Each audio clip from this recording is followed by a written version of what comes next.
ایک 32 سال سے یہ بستی آباد ہے. 32 سال میں کیا بچے جب بھی چیز لینے نکلے تو ان کے ساتھ یہ ایسا ہوا؟ نہیں. یہ وحشی، یہ درندے، یہ وہ لوگ ہوتے ہیں جو میں ایک جملہ کہنے جا رہا ہوں کہ یہ ایسے بیمار مرد ہوتے ہیں جن کے ذہن اریاں ہوتے ہیں، اور یہ اتنے اریاں ذہن ہوتے ہیں جو بیلکنی میں لٹکے ہوئے کپڑوں میں بھی عورت ڈھونڈ لیتے ہیں جو سوکھنے کے لیے لٹکائے جاتے ہیں. یہ اتنے عجیب و غریب، آپ اس جملے کو سمجھیے گا، اتنے عجیب و غریب لوگ ہوتے ہیں. اور یہ ایک بیماری ہے یہ. اب ایسی بیماری کو آپ اس کا علاج کیا کریں گے؟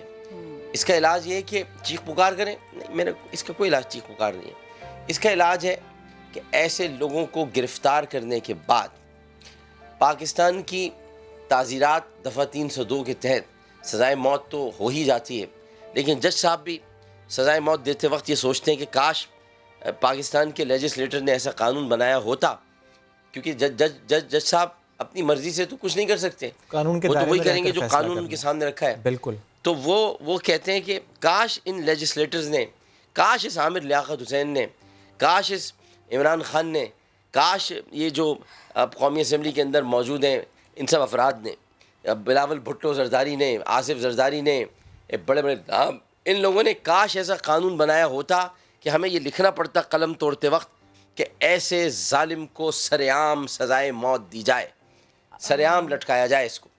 تو اب ظلم یہ ہے کہ ہم جب بھی یہ بات کرتے ہیں تو ہمیں کہہ دیا جاتا ہے کہ کوئی تنگ نظر ہے یا ظالم ہے.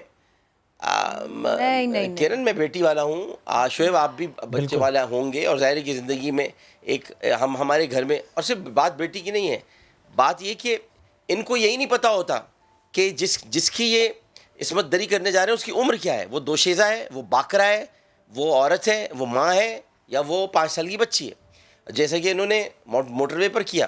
ابھی ہم مروا کے دکھ سے باہر نہیں نکلے تھے، مروا کا دکھ اپنی جگہ پر، لیکن کیا لاہور کی خاتون، کیا میرے وطن کی وہ خاتون نہیں تھیں جن کی بچوں کے سامنے دیکھیں مروا کا قصہ تو چلیں افسوسناک ہے ہی. اس کو وزیر اعظم صاحب نے وہاں داد رسی کرنے کی کوشش کی، جو بھی ہے، لیکن ظاہر ہے کہ بچوں کو پیسے نعم البدل نہیں ہوتے کرن کسی بھی چیز کا، کوئی پیسے سے نعم البدل نہیں ہوتے. بس یہ کہ آنسو پوچھنے کے لیے کہ بھائی چلے بھائی ہم کر رہے ہیں. لیکن یہ جو لاہور میں واقع ہوا ہے یہ اس لیے بھی دردناک ہے، اس لیے بھی خوفناک ہے کہ اس میں نسلوں کو تباہ کیا ہے. وہ 2 بچے جو دیکھ رہے تھے واقعہ کبھی نکل نہیں پائیں گے، وہ 2 بچے گئے نہیں، وہ ختم ہو گئے. وہ ایک ڈراؤنے خواب کی طرح ان کو کھیتوں میں اپنی ماں کی چیخیں سنائی دے رہی ہیں، ابھی بھی سنائی دے رہی ہوں گی ان کو، تو وہ تو ختم ہو گئے. تو ایسے ظلم کرنے والوں کو اگر چھوڑ دیا جائے، اور اس میں صرف ایک جماعت آڑے آتی ہے اور اس کا نام ہے پاکستان پیپلز پارٹی، وہ کبھی بھی ہمیں یہ قانون منظور نہیں کرنے دیتی. ہر جگہ انسانی حقوق کیا ہوتے ہیں؟ رسول اللہ سے بڑھ کر کسی نے انسانی حقوق دیے ہوں گے؟ کوئی ہے دنیا میں انسانی حقوق کی بات کرنے والا میرے نبی سے بڑھ کر کوئی ہے؟ یہ بچیوں کو زندہ دفن ہونے سے کس نے بچایا؟ رسول اللہ نے بچایا. لعنت ہو ان پر جو بولتے ہیں انسانی حقوق کسی کے خراب ہوتے ہیں. رسول اللہ سے بڑھ کر کسی نے انسانی حقوق نہیں دیے. جب رسول اللہ فرماتے ہیں کہ ایسے لوگوں کو طائفے کے سامنے، قرآن کہتا ہے طائفہ کہتے ہیں لوگوں کی موجودگی، جب قرآن کہتا ہے کہ طائفے کے سامنے لوگوں کو کھڑا کر کے سزا دی جائے، یہ اللہ سے بڑھ کر لوگوں سے محبت کرتے ہیں. اللہ 70 ماؤں سے بڑھ کر پیار کرتا ہے، اللہ 70 ماؤں سے بڑھ کر اپنے بندوں سے محبت کرتا ہے. تو یہ کہ اللہ سے بھی زیادہ محبت کرنے والے انسانی حقوق والے آ گئے.